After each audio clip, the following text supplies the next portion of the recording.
nous préférons lancer des petites unités qui sont à mi-chemin entre l'industrie et l'artisanat. Des petites manufactures, si on peut les appeler ainsi, des ateliers, si on peut les appeler ainsi, qui emploient une main-d'œuvre sommairement formée, d'accord, qui emploient aussi, qui se répandent sur l'ensemble du territoire et qui, du fait de leur taille réduite, peuvent s'implanter au plus près des zones de production et peuvent ainsi être facilement entretenus. C'est ce que nous avons qualifié les teuf-teuf.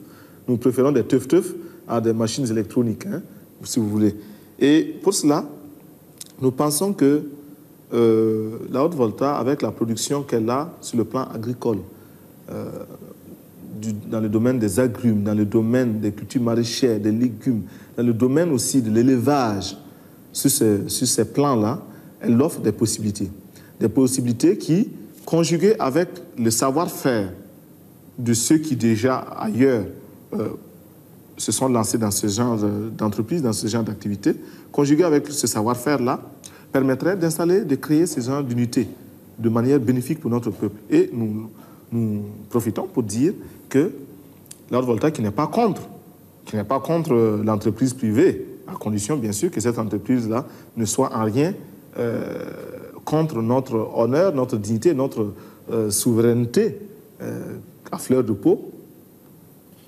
La Haute-Volta donc ouvre ses portes à ce genre d'activité et nous ne verrions aucun inconvénient à ce que quelqu'un de Suisse ou d'ailleurs vienne s'associer à des voltaïques ou au gouvernement voltaïque ou à des privés voltaïques pour transformer le lait,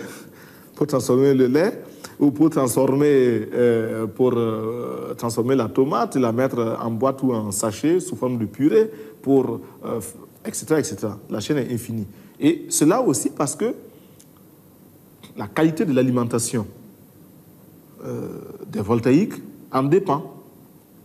Parce que nous estimons qu'il n'y a pas de raison que la tranche de jambon coûte si cher et soit réservée aujourd'hui à une minorité qu'est la bourgeoisie.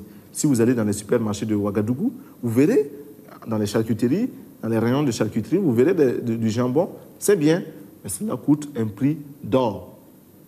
Parce que c'est importé et on ne le fabrique pas ici. Alors que nous avons la matière première, nous avons aussi les bras qu'il faut.